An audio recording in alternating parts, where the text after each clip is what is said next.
ప్రార్థన చేసుకుందాం. దేవుని వాక్యం కొరకు ప్రార్థన చేసుకుందాం.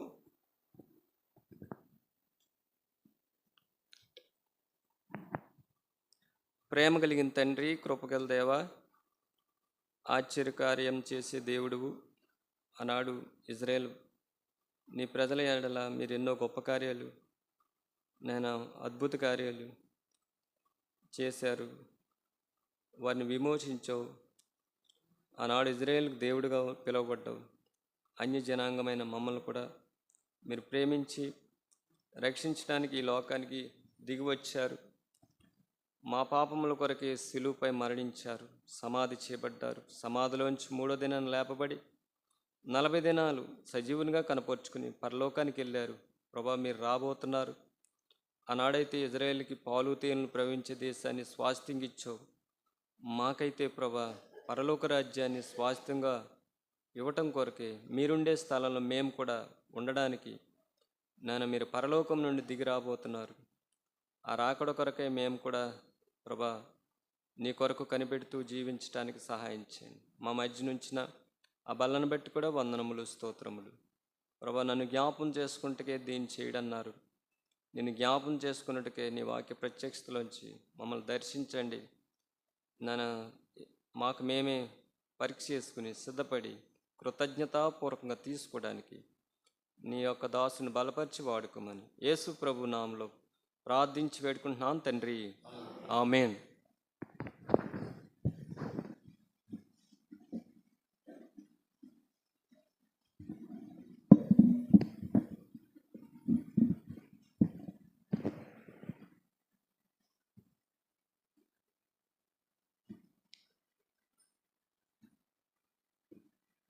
మనం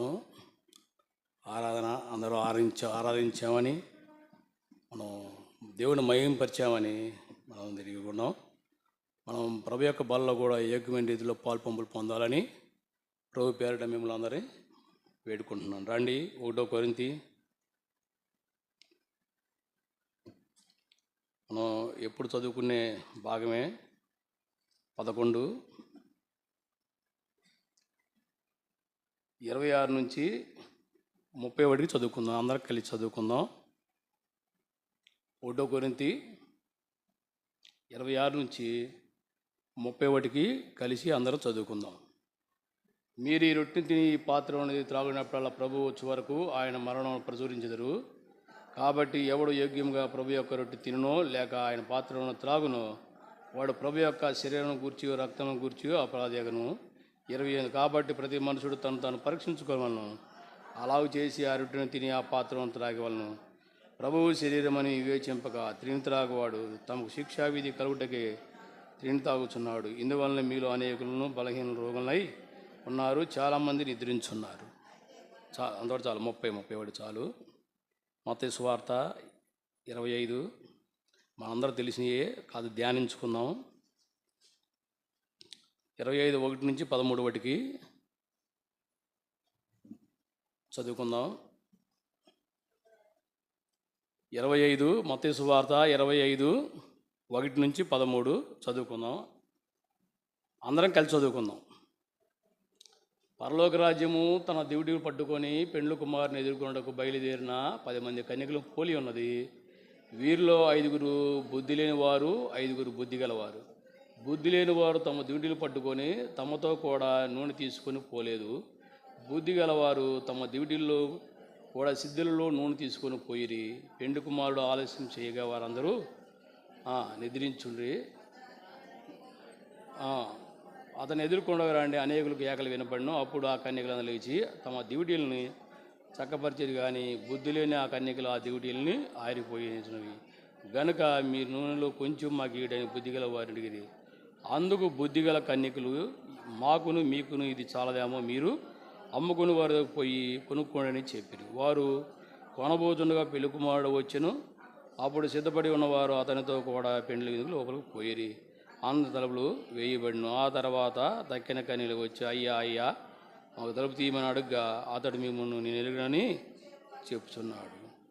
ఆ దినమైన నా గడియని మీకు తెలియదు కనుక మెలకుగా. ఇది ఆత్మీయమైనటువంటి వారికి మనకు మెలకువతో కూడినటువంటి ఇది 10 మంది కన్యకల గురించి ఉపమాన రీతిగా చెప్పబడినటువంటి మాట. మన యొక్క ఆత్మీయ స్థితి, మన సిద్ధపాటు, మనం ఏ విధంగా ఉందనేది ఒకసారి పరీక్షించుకొని మన యొక్క ప్రభు యొక్క బలలో పాలు పంపులు పొందేప్పుడు మన పరిస్థితి సరి చూసుకుందాం. ఇదేదో తిని త్రాగి వివేచించేది కాదు. తిని త్రాగు వారు శిక్షావిధి కలుగుటకే తిని తాగుచున్నారు అనేది కాకోకుండా అపోస్తులైన పౌలు గారు చేత ఆ యొక్క కొరింథీలో చక్కగా సంఘ క్రమాన్ని రాయించిన విధంగా మనం 11వ అధ్యాయంలో కొన్ని చూడగలుగుతూ ఉంటామన్నమాట. కానీ మనం ఇదేదో ఆచారంగా మనం తిని తాగటం అని చెప్పి ఏదో పక్క సిస్టర్ ఏంటి ఈ వారం అక్క చేయత్తలా, బ్రదర్ చేయత్తలేదేంటి, మనం ఏదో అనుకుంటారని మనం ఏదో మన యొక్క సమస్యల్లో ఉండి కూడా మనం తిని త్రాగితే శిక్షావిధి కలుగుటకే నీ అంతరాత్మ పరిశీలన చేసుకోవాలి. మనం దీనికి యోగ్యులమా ప్రభా, నేను ఎక్కడితో ఆ దారి తొలగిపోయాను, సరి చేసుకుంటాకి మంచి దేవుడు మనకు తరుణం ఇచ్చి ఉన్నాడు. మనం సరి చేసుకుంటాకి దేవుడు తరుణం ఇచ్చాడు. ఆయన క్షమించే దేవుడు, కృప కలిగిన దేవుడు, కనికరం కలిగిన దేవుడు, పరిశుద్ధుడైన దేవుడు కనుక ఆయన పరిశుద్ధుడు కనుక మనం కూడా పరిశుద్ధులమై ఉండమని చెప్పినటువంటి వాక్యం సెలవేస్తుంది అన్నమాట. కానీ ఈ సిద్ధపాటు గురించి మనం కొన్ని చూసుకుందాం. పరలోక రాజ్యము తమ దివుడీలు పట్టుకొని పెండ్లి కుమారుని ఎదుర్కొని బయలుదేరారంట. వీళ్ళెవరు? 10 మంది కన్యకలు. అంటే ఈ 10 మంది కన్యకలు కూడా ఎవరిల్లు? దేవుణ్ణి ఎరిగినటువంటి వాళ్ళే. దేవుణ్ణి ఎరగకపోతే పరలోక రాజ్యము తమ డ్యూటీ పట్టుకొని వెళ్ళాల్సిన అవసరం వాళ్ళకి లేదు. వీళ్ళేంటి? 10 మంది స్త్రీలు, వీళ్ళు దేవుని ఎరిగినటువంటి వారే. వీళ్ళు ఏం చేశారు? సిద్ధపాటు గురించి ఉపమాన రీతిగా ఇక్కడ రాయబడి ఉంటుందన్నమాట. ఈ ఉపమాన రీతిలో మనం కూడా మన సిద్ధపాటు ఎలా ఉంది పరీక్షించుకుందాం రండి. వీరిలో 5 బుద్ధి లేని వారంట, 5 బుద్ధి కలిగిన వారు. వీళ్ళు 5 బుద్ధి కలిగిన వారు, 5 బుద్ధి లేనటువంటి వారు. బుద్ధి లేని వారు తమ డ్యూటీలు పట్టుకొని తమతో కూడా నీళ్లు తీసుకొని పోయారు. ఎవరు? బుద్ధి లేని వారు తమ డ్యూటీలు పట్టుకొని తమతో కూడా నూనె తీసుకొని పోలేదు. బుద్ధి గలవారు తమ డ్యూటీల్లో కూడా సిద్ధుల్లో, అంటే ఆ దాంట్లో పోసుకున్నదే కాక ఆ సిద్ధుల్లో కూడా వీళ్ళు నూనె తీసుకొని పోయారంట. ఇది సిద్ధపాటు. ఈ సిద్ధపాటు కలిగి ఉండటం ఇక్కడ ఏమని ఉంటుంది? ఇప్పుడు ఇక్కడ 13వ అధ్యాయంలో ఏముంటుంది తెలుసు? 13వ వచనంలో ఏముంటుంది తెలుసా? ఆ దినమైనను ఆ గడియని మీకు తెలియదు గనక మెలకువ కలిగి ఉండమని చెబుతున్నాడు. ఇక్కడ ఇది ఉపమాన రీతి ఏంటంటే, నీ జీవితమైనా నా జీవితమైనా మనము దేవుణ్ణి ఎరిగి మనం మందిరానికి వచ్చినటువంటి వారుగా ఉంటున్నాం, దేవుణ్ణి ఆరాధించేవారిటువంటి వారుగా ఉంటున్నాం. మనం ఏం చేస్తున్నాం? ప్రతి నియమ కొడుకుల్లో కూడా మనం వచ్చేటువంటి వారుగా ఉంటున్నాం. కానీ మనలో ఏం లేదని ఇక్కడ ఉపమాన రీతి మతయ సువార్తలో తెలియబడబడుతుంది. వీళ్ళందరూ దేవుని ఎరిగినటువంటి వారే, పరలోక రాజ్యం కోసం బయలుదేరినటువంటి వ్యక్తి స్త్రీలు అన్నమాట. వీళ్ళేంటి? మేము కూడా క్రైస్తవులమే, మేము కూడా ఈ నూనె సరిపోయిదిలే అనే భావన కలిగి ఉండొచ్చేమో. బుద్ధి కలిగిన వాళ్ళు అటువంటి వాళ్ళు ఏంటి? ఒకవేళ పెండ్లి కుమారుడు, మన సేవకులు, బోధకులు అందరు వాక్యాలు చదువుతారు కదా, ఏమని చెబుతారు? ఆ గడియను ఆ సమయం ఎవరికి తెలియదని చెబుతున్నారు. ఎలా దొంగ వలే వస్తానని చెబుతున్నాడు. వీళ్ళు బుద్ధి కలిగిన కన్యకలు ఏం చేశారు? వీళ్ళు అక్కడ దేవుడు రావడం లేట్ అయితే, మన డ్యూటీలు ఆరిపోతే మనం ఎక్కడ కాళాంధకరమైన జీవితంలో కలిగి ఉంటామని వీళ్ళు సిద్ధపాటు కలిగి వీళ్ళు నూనె తీసుకెళ్ళినటువంటి వారుగా మనం చూడగలుగుతాం. ఇక్కడ 5 స్త్రీలు ఏం చేశారంటే, వీళ్ళు ఆయన వస్తాడు, మాకు ఈ నూనె సరిపోయిద్ది. ఇది అవిశ్వాసంతో కూడినటువంటి విధానం. అంటే వాళ్ళ యొక్క విశ్వాసం అలాగుంది. కానీ దొంగ ఏ విధంగా వస్తాడో ఆ విధంగా వస్తాడని ఇక్కడ బైబిల్ సెలవిస్తుంది. వాళ్ళు బుద్ధి కలిగినటువంటి వాళ్ళు సిద్ధుల్లో కూడా నూనె తీసుకెళ్ళారు. రాండి కొంచెం ముందుకి. పెండ్లి కుమారుడు ఆలస్యం చేయగా వారందరూ కునికి నిద్రించున్నారంట. పెళ్లి కుమారుడు రావడం కొంచెం లేట్ అయ్యే వాళ్ళకి ఏం చేశారు? వీళ్ళు అది ఏ గడియో తెలియదు కాబట్టి వీళ్ళు కునుకు నిద్ర తీస్తున్నారు. నిద్ర తీస్తుంటే ఏమైంది? అర్ధరాత్రి వేళ గొప్ప పెండ్లి కుమారుడును అతన్ని ఎదుర్కొని రండి అనేకమైన కేకలు వినబడినాయి. అప్పుడు ఆ కన్యకలందరూ లేచి తమ డ్యూటీల్ని చక్కపరుచుకున్నారు. కానీ మెలకువగా లెగిశారు. వీళ్ళందరూ ఏం చేశారు? ఆ పెండ్లి కుమారుని ఎదుర్కొనడానికి లెగిచారు. అంటే వీళ్ళు కూడా పెండ్లి కుమారుని ఎదుర్కోనాలని విశ్వాసం కలిగినటువంటి వారే. బుద్ధి లేనటువంటి వాళ్ళు బుద్ధి కలిగినటువంటి నూనెలో వీళ్ళు సిద్ధుల్లో నూనె తీసుకెళ్ళి పోవడం వల్లనే ఇక్కడ బుద్ధి లేని కన్యకలని రాయబడి ఉంది. ఇక్కడ వాళ్ళలో కూడా సిద్ధుల్లో అని తీసుకెళ్తే ఈ ఉపమానం ఈ బైబిల్లో మనకు ఉండేది కాదు. అంటే మన యొక్క యాత్రా జీవితంలో కూడా మనం ఏం కలిగి ఉండాలి? సిద్ధపాటు కలిగి ఉండాలి. మన సిద్ధపాటు లేకపోతే ఏముంటుంది? ఇక్కడ కన్యకలు ఏం చేస్తున్నారు? ఇక్కడ అర్ధరాత్రి ఇది గొప్ప పెండ్లి కుమారుడు అతను ఎదుర్కొని అనేక కేకలు వినబడిను. అప్పుడు ఆ కన్యకలందరూ తమ దివిడీల్ని చక్కపరిచేది, కానీ బుద్ధి లేని ఆ కన్యకలు ఆ దివిడీలు ఆరిపోచున్నవి గనుక మీనులో కొంచెం మా కీడు బుద్ధి గల వారిని అడిగారంట. అంటే ఇది ఎట్లా ఉందంటే, నువ్వు విశ్వాసం కలిగిన దానివి, నీ విశ్వాసం మాకు కొంచెం ఇవ్వంటే వచ్చింది అది. ఇప్పుడు విశ్వాసం జీవించేటువంటి వాళ్ళని రుద్దుకున్న రాదు, వాళ్ళని కౌగిలించుకున్న రాదు, వాళ్ళని అత్తుకున్న రాదు అనమాట. ఇదే నీ సిద్ధపాటు లేని జీవితం. ఎవరి నిజాయితీ వారిదే, ఎవరి విశ్వాసం వారిదే. ఈ బుద్ధి కలిగినటువంటి వాళ్ళు ఏం చేస్తున్నారు? వాళ్ళు సిద్ధిలో నువ్వు తీసుకెళ్ళినటువంటి వారు కావాలి. ఇది సిద్ధపాటు. ఎవరినిది? పరలోక రాజ్యంలో పెండ్లి కుమారుడు వస్తాడు. ఆయన ఏ వేళన వస్తాడో మనకు తెలియదు. ఆయన అర్ధరాత్రి వేళ వస్తాడో తెలియదు, ఏ టైంలో వస్తాడో మనకు తెలియదని వాళ్ళు సిద్ధుల్లో నూనె తీసుకెళ్ళేటువంటి వారుగా ఉన్నారు. ఇక్కడ 5 కన్యకలు ఏంటి? వీళ్ళు ఆ దేవుడు ఆ పెళ్లి కుమారుడు వస్తాడు. వాళ్ళు కూడా సంఘంలో ఉన్నటువంటి వ్యక్తులే. వీళ్ళెవరు? పెండ్లి కుమారుడు వచ్చినప్పుడు సంఘం భర్త అంటే భార్య అనేది సంఘం పోల్చబడి ఉంటుందన్నమాట. ఈ సంఘంలో విశ్వాసులైనటువంటి మనవారే.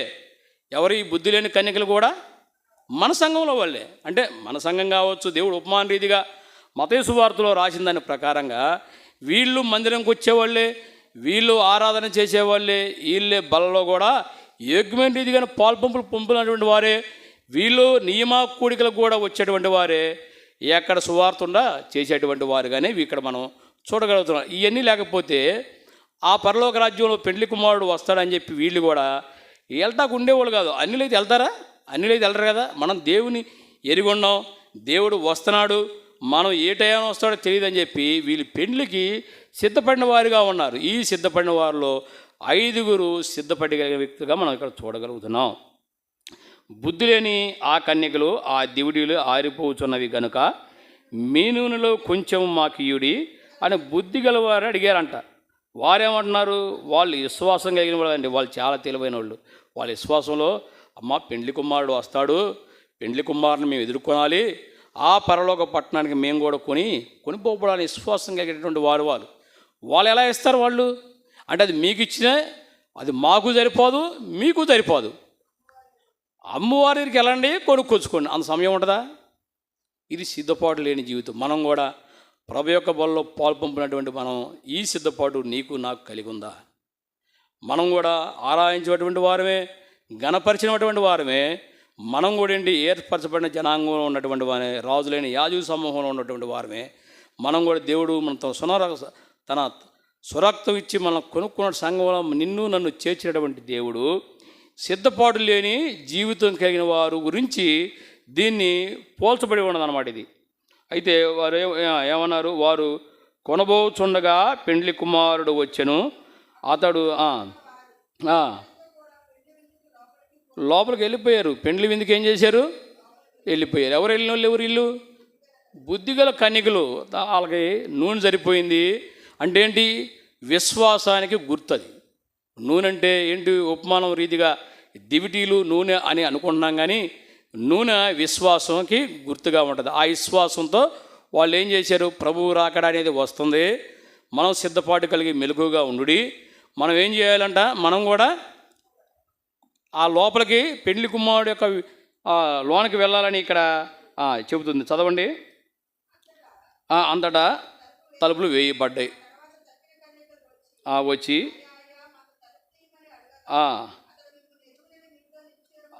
ఇక్కడ ఆ విశ్వాసం ఏమైపోయిందండి? భూలోకంలో విడిచిపెట్టినటువంటి జీవితంగా కనపడుతుంది. భూలోకంలో విడిచిపెట్టబడినటువంటి జీవితంగా కనపడుతుంది. నీ విశ్వాసము కనపరుచుకోలేకపోయావు, నువ్వు కాపాడుకోలేకపోయావు, నీ ఇల్లును చక్కదిద్దుకోలేకపోతున్నావు. నీ కుమారులని నీ భర్తల్ని ఈ సిద్ధపాటు కలిగి ఉండి ఈ బుద్ధి కలిగిన కన్యకల వలె ఉంటే మనం విడిచిపెట్టే జాబితాలో మనం కూడా ఉండమని బైబిల్ సెలవిస్తుంది.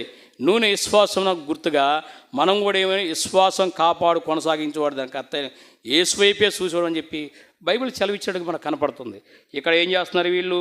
అతడు నేను ఎరుగనని చెప్తున్నాడు. దేవుడు ఆ సమయం వచ్చింది, ఆ పెండ్లి కుమారుడు వచ్చాడు, తలుపులు వేయబడ్డాయి.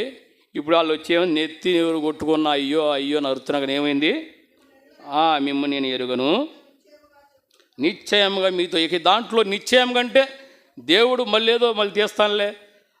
కొంతమంది ఏమంటారంటే నేను తప్పు చేయలే, చనిపోయినప్పుడు నేను తప్పు చేయను దేవుణ్ణి పాపిని ప్రభా అని అడగకుండా, దేవుని దగ్గర క్షమాపణ లేకుండా, రక్షణ మనసు లేకుండా, నేను ఒక స్త్రీ మాట్లాడుతుంటే ఒక సిస్టర్ చెబుతుంది నేను విన్నా, దేవుడు నన్ను పరలోక రాజ్యంలో ఏదో మూలన సరే నువ్వు అక్కడ ఉండలే అంట. అంటే ఆ విశ్వాసం ఆ విధంగా ఉంది. అంటే భూలోకంలో పాపని ఒప్పుకోకుండా నేను పాపంలో పుట్టాను. దావీదు మహారాజు అందరుడు ఏమన్నాడండి? చదువు చెప్పండి, మీకు అన్న తెలిసిన మాటలు ఇవన్నీ. పాపంలో పుట్టినవాడిని కనుక ఈ పాపం భూలోకం మీద మనం ఏం చేయాలి? ఒప్పుకోవాలి. ఇది పాత నిబంధన కాదండి. మనం ఏదో బళ్ళు అర్పించి ఈ బళ్ళు అర్పిస్తే దేవుడు మన పాపాలు తీసేస్తాడని మనం ఇదేదో అని చెప్పేసి కాదు. దేవుడు బళ్ళు కోరువాడు కాదని అంటున్నాడు. ప్రభువైన యేసుక్రీస్తు వారు ఈ భూమి మీదకి వచ్చి తన కుమారుణ్ణి క్రయం చెల్లించి ఆయన ఏం చేశాడు? యెషయా గ్రంథం 53లో చదవద్దు, ఊరక మీకు చెబుతున్నా.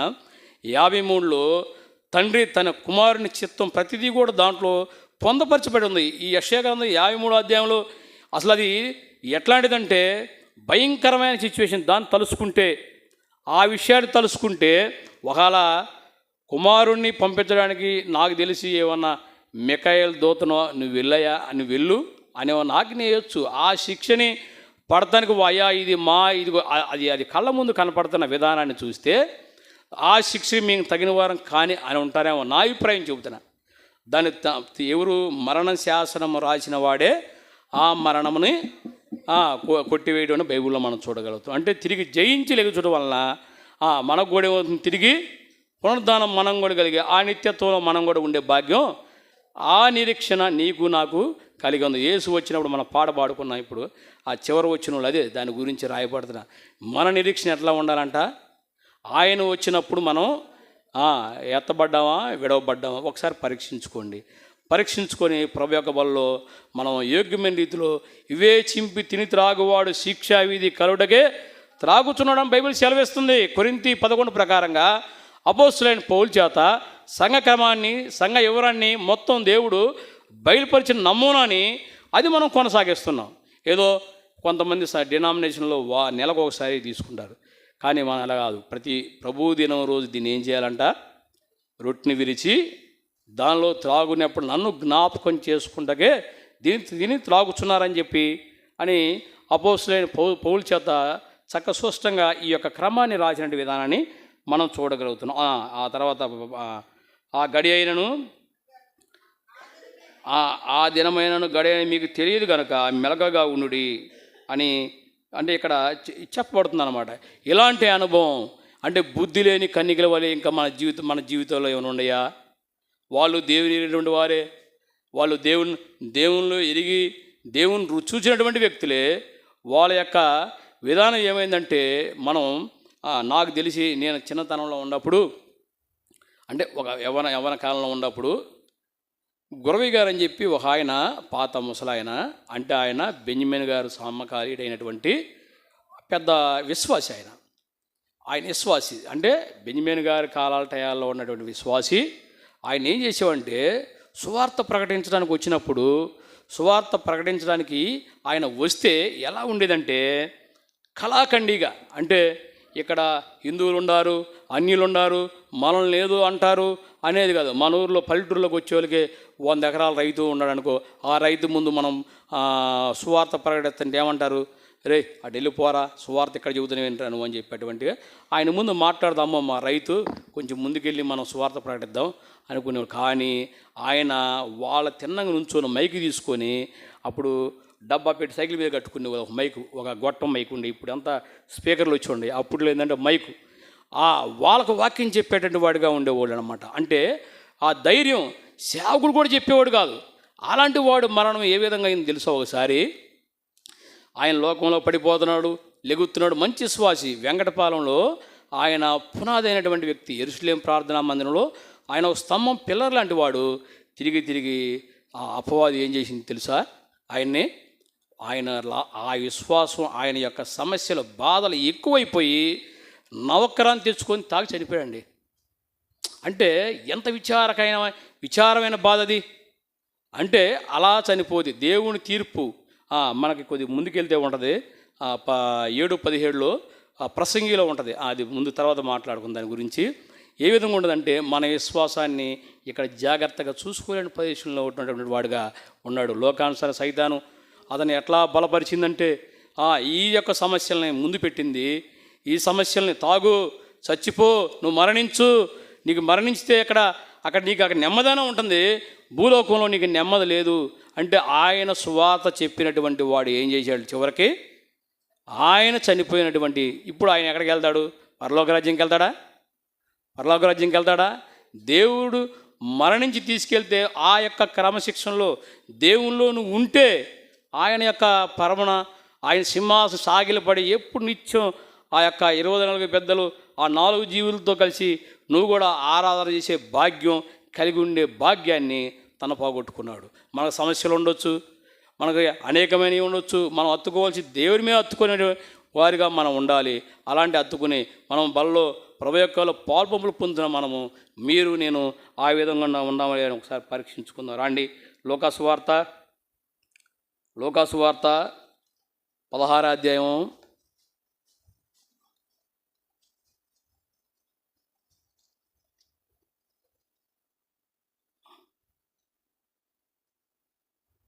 16:19 నుంచి కొన్ని మనకు తెలిసినవి. ఈ భాగాలన్నీ మనకు తెలిసినవి, కాకపోతే మనం కొద్ది ధ్యానించుకుందాం. ఏంటంటే ధనవంతుడు ఆ బట్టలను ధరించుకొని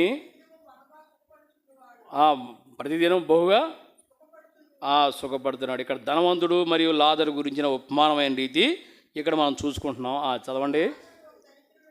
ఉన్నాడు నిండిన వాడై పడి ఉండి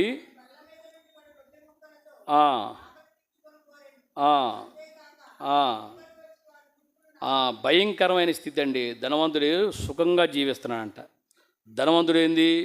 సుఖంగా జీవించినటువంటి వ్యక్తిగా ఉన్నాడు. ఈ లాజరు అయితే ఎట్లా ఉన్నాడండి? ఆడంబరమైన జీవితము ధనవంతుడు జీవిస్తున్నాడండి. అంటే ఎదురులేని జీవితం. ఆడంబరం అంటే తినుము, త్రాగుము, సుఖించుము అనే విధానంలో ధనవంతుడు జీవించినటువంటి వాడుగా ఉంటున్నాడు. ఇక్కడ లాజరు అయితే ఎలా జీవిస్తున్నాడండి? పేదరికం అనుభవిస్తున్నాడు అన్నమాట. పేదరికంలో అనుభవించిన నీతిమంతుడు ఆయన.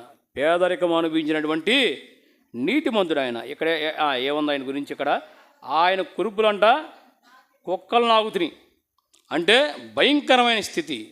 మనం కనీసం ఇప్పుడు ఈ జనరేషన్లో మన కురుపులు కానీ కుక్కలు నాగితే మనం ఏం చేస్తాం? వాడు తోలుతున్నాం. అయితే అంత తోలే పరిస్థితిలో కూడా లేవు. ఎంత భయంకరమైన కురుపులు ఉన్నాయో మరి లాజర్కి.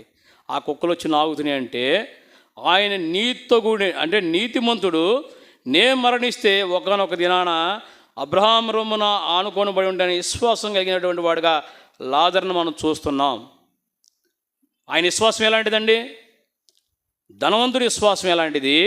ఆడంబరమైన జీవితము ధనవంతుడు జీవిస్తున్నాడు. ఆడంబరమైన సంపద వలన వచ్చే కీళ్ళని మనకు బైబిల్ చదివిస్తూ ఉంది. ఏ సంపద? లోకమైన సంపద కీళ్ళకు మూలం. దేవుడిచ్చే సంపాదన ఎలాంటిదండి? అది తరతరములు అబ్రహాము, ఇస్సాకు, యాకోబును వీళ్ళందరినీ దేవుడు దీవించినటువంటి వాడే. అది ఆ స్వాస్థ్యం ఎవరిచ్చారు? ఆ సంపాదనలు దేవుడిచ్చాడు. మరి భూలోకంలో సంపాదన ఎలాంటిదంటండి? వాటి వల్ల వచ్చే కలిగే కీళ్ళు అని చెబుతున్నాడు. ధనవంతుడిది ఆడంబరమైన జీవితము ఏంది? లాజరు పేదరికంలో నీతిమంతుడిగా జీవించినటువంటి వాడుగా ఉంటుంది. మనం ఇక్కడ చూడగలుగుతున్నాం. 22 అతను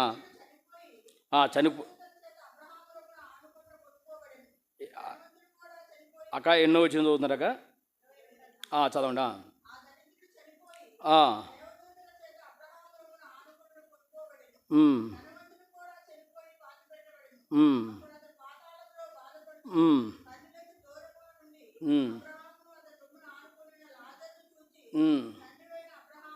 తండ్రి అయిన అబ్రహామా అని ధనవంతుడు కూడా పిలుస్తున్నాడు. అంటే భూలోకంలో అబ్రహాం కూడా ధనవంతుడికి కూడా తండ్రే. కానీ లాజరు ఎక్కడ ఉన్నాడు? అబ్రహాం రొమ్మును ఆనుకున్నాడు. కానీ భూమి మీద నువ్వు కష్టాలు అనుభవించినప్పటికీ కూడా ఆయన అబ్రహాము రొమ్మున చనిపోయినప్పుడు ఆయన పాతిపెట్టాడు, ఈయన పాతిపెట్టబడ్డాడు. అబ్రహాము రొమ్మున లాజరు ఆనుకొని ఉన్నాడు. ధనవంతుడైతే ఆ పాతాళంలో ఒక అగాధం అనేది అడ్డంగా ఉందంట. అడ్డంగా ఉంది. తండ్రి అయిన అబ్రహామా, నా యందు కనికరపడి తన వేలికొన నీళ్ళలో ముంచి నా 4 చల్లార్చుకు లాజరును పంపుము, యాతన పడుతున్నానని కేకలు వేస్తున్నా అంట. కనీసం ఇక్కడ భూమి మీద అతన్ని పట్టుకోవడానికి ఎవరు వల్ల కానటువంటి తినుము, త్రాగుము, సుఖించుము. తన యొక్క బల్ల మీద పడ్డ రొట్టె ముక్కలను తిని ఏరుకొని తినేటువంటి వాడుగా లాజరును మనం చూడగలుగుతున్నాం. ఆ నీతిమంతుడు మరణించాడు, ఈ ధనవంతుడు మరణించాడు.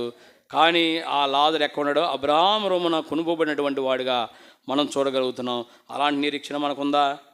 మనం ప్రభు యొక్క బల్లో రొట్టెలో పాలు పంపులు పొందుతుండగా మనం లాజరు వంటి నీతి మనకుందా? ఒకసారి పరీక్షించుకోండి. ప్రభా అంటే మనకు కూడా దేవుడిచ్చిన ధనం ఉంటుంది, కానీ బేదలను కటాక్షించువాడు ధనుడు అని చెప్పి చెబుతుంటే కనీసం ఆ బల్ల మీద పడ్డ రొట్టె ముక్కలు కింద పడితే ఏరుకొని తిన్నాడంటండి. అంటే కుక్కలో లాజరు ఇద్దరు కలిసి తిన్నట్టు ఒక మాట చెప్పాలంటే, ఆ లాజరు ఏమో కురుపులు కుక్కలు నాగుతున్నాయి అంటే ఎంత అది చెప్పుకుంటాక వర్ణాతీతం కానటువంటి మాటలు అవన్నీ. అంటే ఈ తలపోసుకుంటే ఏదో మన బైబిల్లో ఉంది చదువుకుంటూ పోతున్నాం, కానీ దీన్ని అంతా అధ్యయనం చేసుకుంటూ పోతుంటే ఎట్లా ఉంటుందంటే ఇదంతా భయంకరమైన పరిస్థితి. నీతిమంతుడైనటువంటి లాజరు ఏం చేశాడు? అబ్రహాం రొమ్మున అనుకున్నాడు. ధనవంతుడు చనిపోయాకున్నాడు, పాతాళంలో ఉన్నాడు. అక్కడ నుండి ఏం తండ్రి అయిన అబ్రహామా, నా అనుభవించితివి,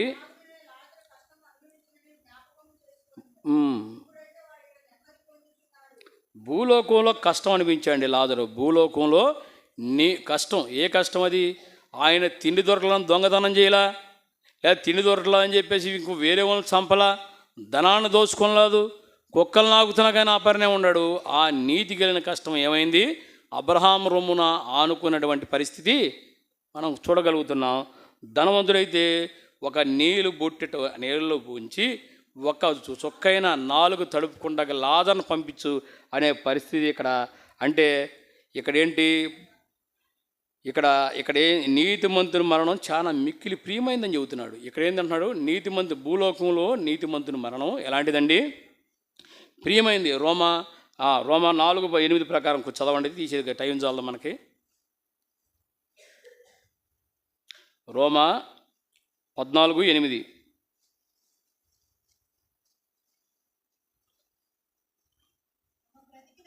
మనం బ్రతికినను బ్రతుకుచున్నాము,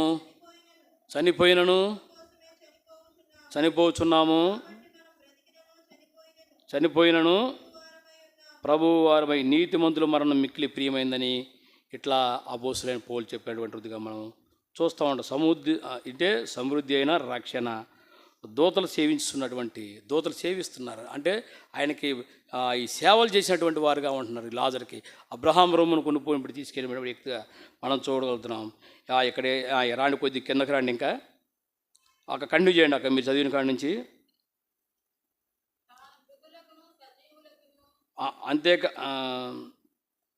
అంతేకాక 26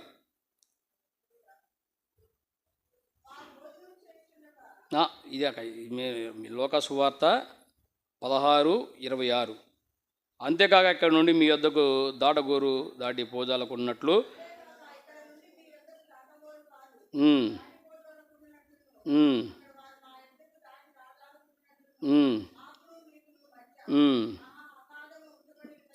ఇక్కడ ఏముంది?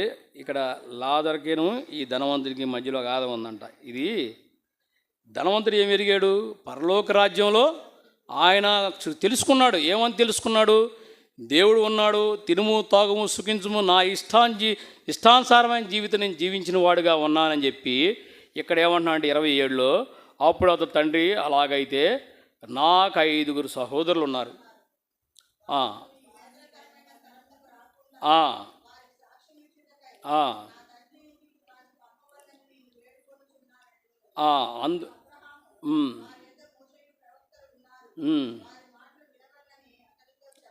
ఇక్కడ పరలోక రాజ్యం లేని దాదా నాకు 10 మంది ఉన్నారు, 20 మంది ఉన్నారు, నా భార్య నా పిల్లలు ఉన్నారు, వీళ్ళందరికీ నేను రక్షణ మారు మనసు గురించి చెప్పొస్తానయ్యా, నన్ను పంపించు అంటకి ఇది ఏమన్నా ఇదా? ఒకసారి మరణించి వెళ్ళిన తర్వాత మళ్ళీ లేదు, ఇక లేదు, ఇది ఈ అవకాశం లేదు. అక్కడ ఎవరున్నారని చెబుతున్నాడు అబ్రహాము? మోషేయు ప్రవక్తలను ఉన్నారు, వారు మాటలు వినవాలని అతనితో చెప్తున్నాడు. ఇక ఈ అవకాశం లేదు. కానీ ఈ యొక్క విడవబడిన గుంపులో ఈ ధనవంతుడు కూడా ఈ విడవబడిన గుంపులో అటువంటి వాడుగా ఉన్నాడు. ఒకసారి పరీక్షించుకుందాం.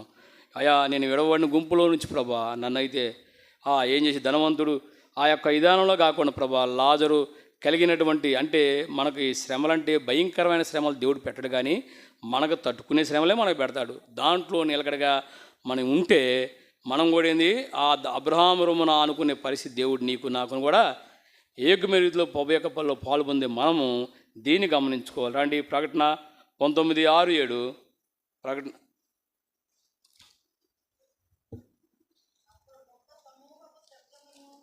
ప్రకటన కంటిన్యూ చేయండి.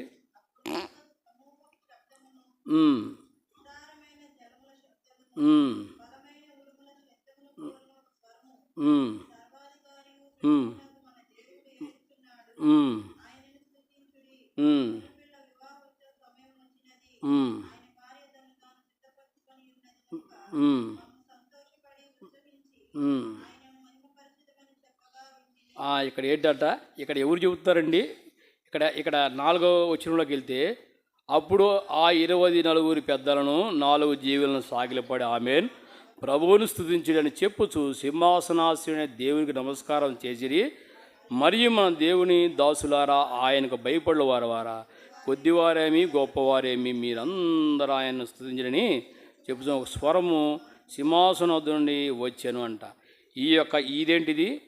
దేవుని ఇక్కడ ఆయన స్తుతించుడు. గుర్రపిల్ల వివాహోత్సవ సమయం అంటే ఇందాక వివాహ సమయంలో మనం కూడా సిద్ధపాటు కలిగి ఉన్నామా? ఆ సంఘంలో భార్య అంటే ఎవరు? సంఘం తాను సిద్ధపరచుకుని ఉన్నదా? మనం సంఘంగా సిద్ధపరచబడి ఉన్నామా? ఒకసారి మీరు పరీక్షించుకోండి.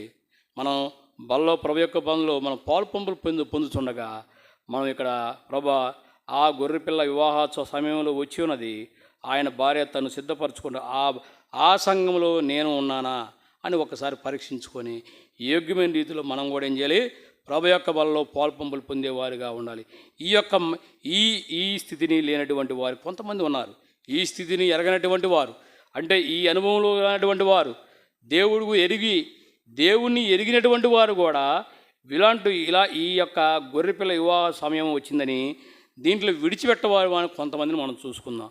రండి, ప్రసంగి 7:17. ప్రసంగి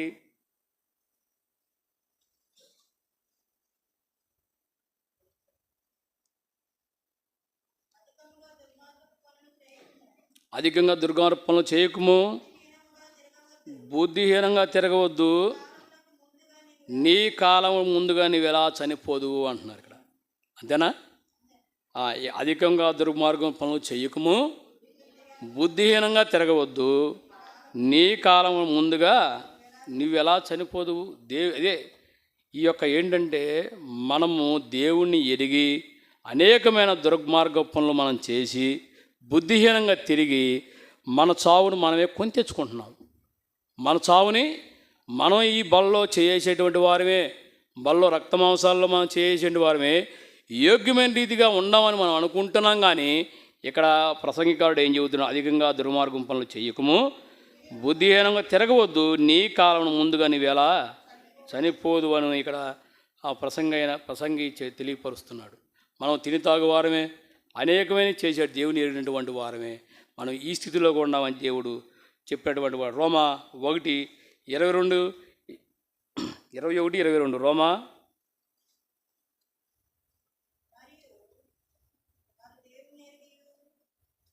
అందరు తీయండి.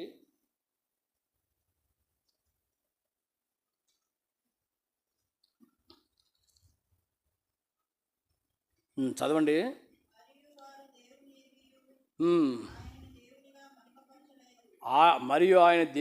మరియు వారు దేవుని ఎరిగారంట, ఆయన దేవునిగా మహింపరచలేదంట, కానీ తమ వాదనలు యందు వ్యర్థులయ్యారంట. అంటే వీళ్ళు ఏం చేశారు? దేవుని ఎరిగిన జనాంగమే, వీళ్ళు వ్యర్థులయ్యారు. అక్కడ వాళ్ళ కాలం రాకముందే ముగించుకున్నటువంటి వారుగా మనం అక్కడ చూడగలుగుతున్నాం. ఆ పెండ్లి యొక్క విందులో లేనటువంటి వారుగా మనం చూడగలుగుతున్నాం. ఈ జనాంగం కూడా ఎలాంటి వాళ్ళంట, దేవుణ్ణి ఎరిగినా ఆయన దేవుని మహిమపరచలేదు, కృతజ్ఞతాస్తుతులు చెల్లింపలేదు, కానీ తమ వాదనలందు వ్యర్థులైపోయారు.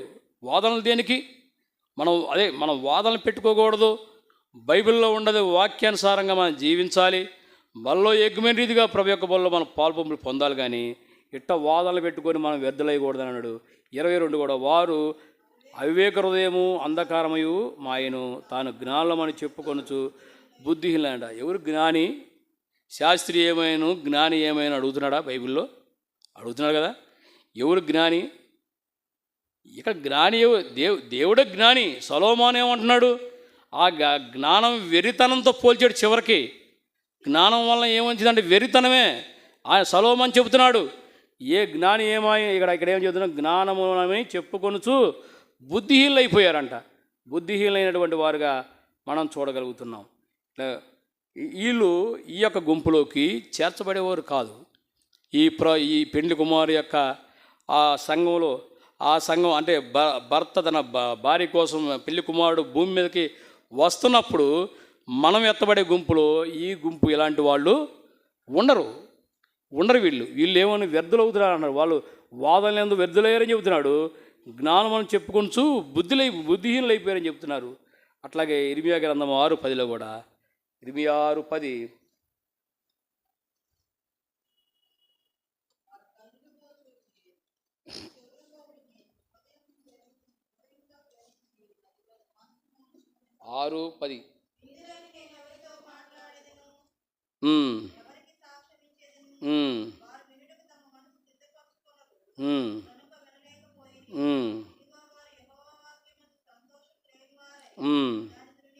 అక్కడ ఏం చెబుతున్నా అండి? విందురనియు నేను ఎవరితో మాట్లాడేదను, ఎవరికి సాక్ష్యం ఇచ్చేదను, వారి ఇళ్ళకు తమ మనసు సిద్ధపరచుకొనరు గనక వినలేకపోయారు. ఇదిగో వారు యెహోవా వాక్యమందు సొంతం లేని వారు తృణీకరించారంట. అంటే ఇక్కడ జ్ఞానం అని చెప్పుకొని ఇదైనటువంటి వారుగా ఉన్నారు. వాళ్ళు ఇంకేముందండి ఇందా మనం చెప్పుకున్న దాంట్లో వాళ్ళ హృదయాన్ని కాఠిన్యం పరుచుకున్నటువంటి వారుగా ఉన్నారు. ఇలాంటి స్థితిలో ఉండేవాళ్ళు ఆ సంఘం గుంపులోకి ఎత్తబడరు. యెషయా 5:24 చూసుకున్నారండి. యెషయా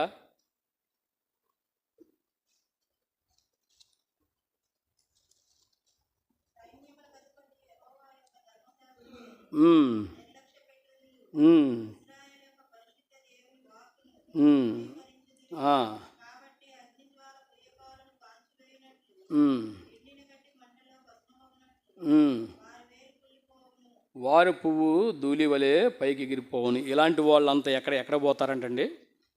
జ్ఞానంలోని ఎదురైనటువంటి వారిది వ్యర్థమైన మాటలు మాట్లాడుకుంటూ ఇట్లాంటి వాళ్ళంతా ఎట్లా ఉన్న సైన్యములకు అధిపత్యకు ఇక్కడ ఇర్మియా 6:10 చూసే వాళ్ళకి వీళ్ళు ఏమన్నారు? వాళ్ళు దేవుని మాట విన్నోళ్ళని వారుగా ఉన్నారు. వీళ్ళు ఇక్కడ సైన్యములకు అధిపతి యెహోవా యొక్క ధర్మశాస్త్రం నిర్లక్ష్యం చేయుదురు, ఇశ్రాయేలు యొక్క పరిశుద్ధ దేవుని నామమును తృణీకరిస్తున్నారంట.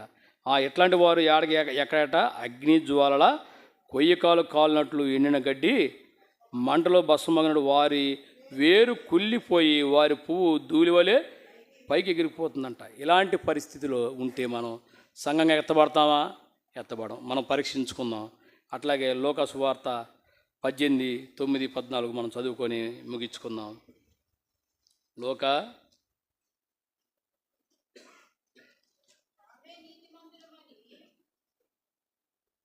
సువార్త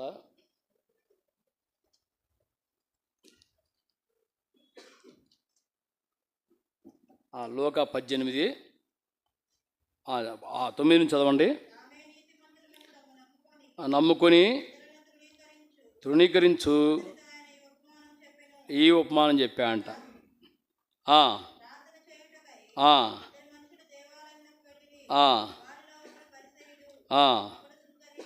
ప్రార్థన చేయడాకంట ఇద్దరు వెళ్ళారు. ఇది ఉపమాన రీతిగా చెప్పబడుతున్నమాట. అది ఇద్దరు ఇక్కడ ఏం చెబుతున్నాడంట?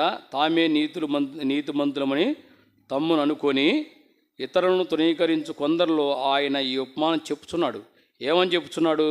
ప్రార్థన చేయటక ఇద్దరు మనుషులు దేవాలయంలోకి వెళ్ళిరి. వారిలో ఒకడు పరిచయుడు, ఒకడు సుంకరి అంట. ఒకడు పరిచయుడు, ఒకడు సుంకరి. ఈ పరిచయుడు ఏం చేస్తున్నాడు చదవండి. నిలువబడి దేవా ఆ అన్యాయస్తులను, వ్యభిచారులైన ఇతరులైన మనుషుల వల్లైనను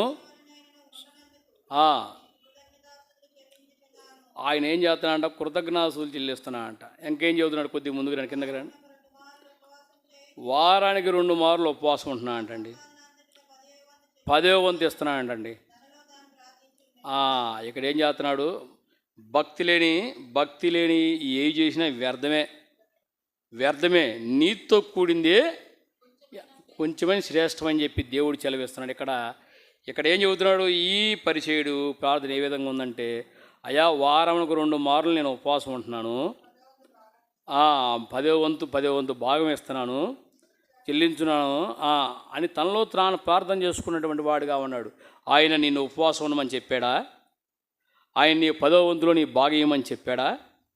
నువ్వు ఇచ్చిన కొలది పాత నిబంధనలో 10వ వంతు ఇచ్చారేమో వాళ్ళు పరిచయులు, శాస్త్రులు, వాళ్ళు ఇదే ఉంటారేమో, కానీ క్రొత్త నిబంధనలో ఏముంది, నీవు ఇచ్చిన కొలది అంటే ఇక్కడ నువ్వు 100 రూపాయలు సంపాదించావని 10 రూపాయలు దేవుడు ఏమని చెప్పట్లా. అది నీ అంతరాత్మ వదిలేసాడు దేవుడు. ఇక్కడ ముందు నీ హృదయాన్ని నాకు ఇవ్వమని చెబుతున్నాడు. ఈ పరిచయుడు యొక్క ప్రార్థన ఏ విధంగా ఉందంటే, ఇక్కడేముంది, వారానికి మళ్ళీ ఇక్కడ పైనకి వచ్చే వాళ్ళకి అన్యాయస్తులను, వ్యభిచారులైనను, ఇతర మనుషులు ఎవరినైనా, ఈ సుంకరులైనను ఉన్నందుకు నీ కృతజ్ఞాస్తులు చెల్లించున్నాను అంటున్నాడు. ఆ ప్రార్థన దేవుడు ఆలకిస్తాడండి. పైపెచ్చి ఇంకేమన్నాడు తెలుసా, వారం కంటే 2 మార్లు ఉపవాసం. ఉపయోగం ఏంటి?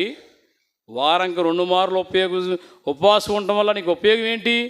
నువ్వు సంపాదనలో 10వ వంతు ఇచ్చి ఉపయోగం ఏంటి? నీ హృదయాన్ని సరిగ్గా కాటిని పరుచుకుంటున్నావు. నువ్వు ఎవరిని ప్రేమిస్తున్నావు? నీ పక్క సహోదరిని ప్రేమిస్తున్నావా? నీ సహోదరిని ప్రేమిస్తున్నావా? వాళ్ళ బాధల్లో ఏమైనా పాల్పంపులు నువ్వు పొందుతున్నావా? వాళ్ళు ఇచ్చేస్తున్నావా? పైపెచ్చి ఇక్కడ ఏమన్నాడు, సుంకర వలనైనను ఉండనందుకు నీ కృతజ్ఞాస్తులు చెల్లిస్తున్నాను చెబుతున్నాడు. అంటే మందిరమునకి అందరూ ధనవంతులే రావాలి, తెల్లని వస్త్రాలు ధరించిన వాళ్ళు రావాలి. అంటే ఎవరు రాకూడదు, దరిద్రులు రాకూడదు అన్నట్టు ఉంది. ఇక పైన వచ్చిన చూసుకుంటే ఇదేంది, మందిరానికి దరిద్రులు రాలా, నీ కృతజ్ఞాస్తులు చెల్లిస్తున్నా అన్నట్టు ఉంది పరిచయుడు యొక్క ప్రార్థన. అంతేనండి ఉంది, ఆలోచించుకుంటే అంతేనా ఉంది. అలాంటి అనుభవంలో ఉన్నటువంటి ఈ పరిచయుడు కానీ ఆ తర్వాత అయితే ఈ సుంకరి ఎట్లా ఏం చేస్తున్నాడు చూడండి. అయితే సుంకరి దూరంగా నిలుచుండి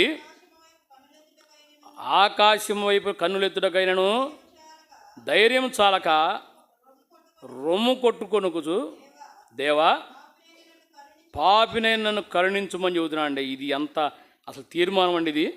ఈ సుంకరి ప్రార్థన దేవుడు ఆలకించినటువంటి వాడుగా ఎట్లా ఇది. అయితే సుంకరి దూరంగా నిల్చున్నా అంట. ఇతను పరిచయుడైతే ఏం చేస్తున్నాడు, అన్యాయస్తులను, వ్యభిచారులను, అంటే ఇది అన్యాయస్తులకైనను, వ్యభిచారులకైనను, ఎవరికైనా సుంకర్లకైనను ఈ మందిరం రావడానికి దేవుడు అనుమతిచ్చాడు. తన పాపిలను ఒప్పుకుంటే ఏమవుతుంది, వీళ్ళందరూ ఏమవుతారంట, నీతిమంతులుగా తీర్చబడతాడని ఉంది. మనం ధనవంతుడు లాజరు గురించి చూసుకున్నాం కదా. ధనవంతుడు భూమి మీద తన ఇష్టానుసారంగా జీవించినటువంటి ధనవంతుడు వేదనకరమైన స్థలంలో జీవించినటువంటి వాడుగా మనం చూస్తున్నాం.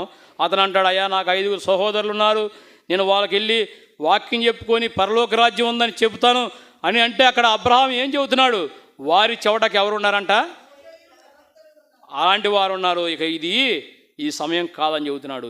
ఈ పరిచయుడు ఏం చెబుతున్నాడంటే, చోరులను అంటే దొంగతనం వాళ్ళని, అన్యాయస్తులను, వ్యభిచారులైనను, ఇతర మత మనుషులైనను, ఈ సుంకరులైనను ఉండనందుకు నీకు కృతజ్ఞాస్తులు. అంటే మందిరంలోకి వాళ్ళు రాకూడదా?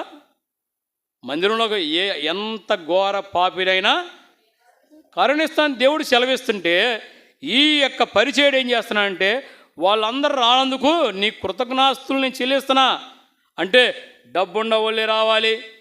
ఇది ఏంది, సకల పరిశుద్ధులకు ప్రార్థనా మందిరం అనబడుతుంది. ఇది ఏంటిది, ప్రార్థనా మందిరం. అందరూ వ్యభిచారైంది అంటే మనము దేవుని ఎరగనప్పుడు అన్ని దేవతలు పూజించినటువంటి వారం ఉండవచ్చును.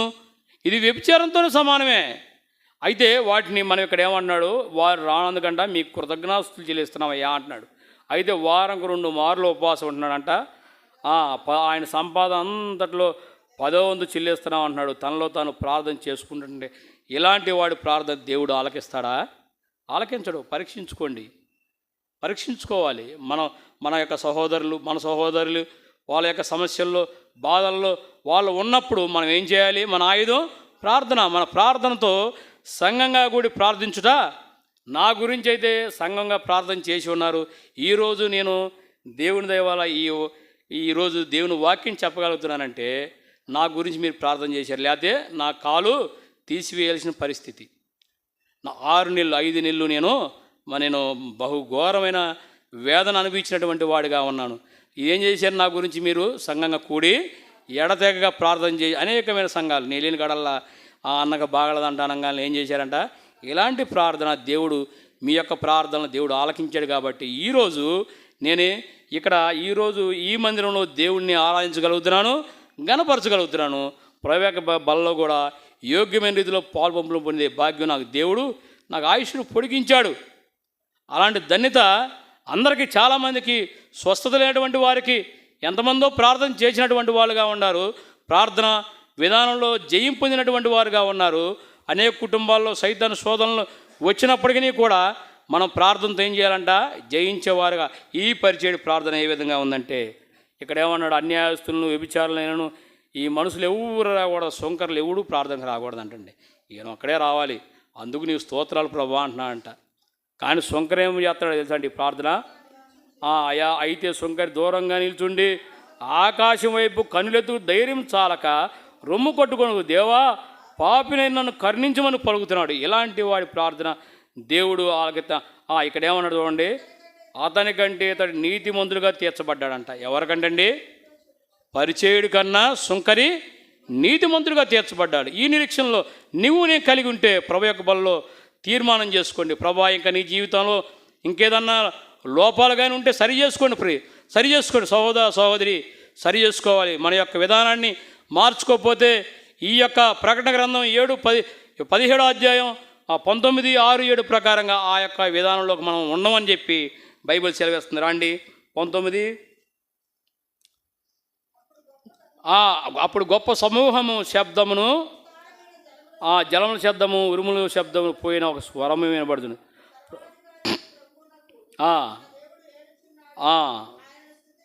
ఆయన స్తుతించుడి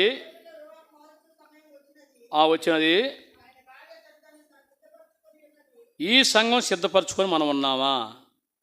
మనం తిని త్రాగుతున్నాం దేవుని యొక్క బలలో యోగ్యమైన రీతిగా ఏదో ఆచారమైన పద్ధతి కాదు, కానీ మనం తిని త్రాగే వాళ్ళం ఈ పద్ధతిలో. ఈ యొక్క గొర్రెపిల్ల వివాహోత్సవ సమయం వచ్చినదని ఆయన భార్య తను సిద్ధపరచుకొని గనుక మనము ఆ సంతోషము, ఉత్సాహమైన చేసే విధానంలో నువ్వు నేను ఉంటే వారికి యోగ్యమైన రీతిలో ప్రభు యొక్క బలలో పాలు పొందమని మిమ్మల్ని ప్రభుపేట మనం చేస్తున్నాను. దేవుడి వాక్యాన్ని దీవించునుగాక.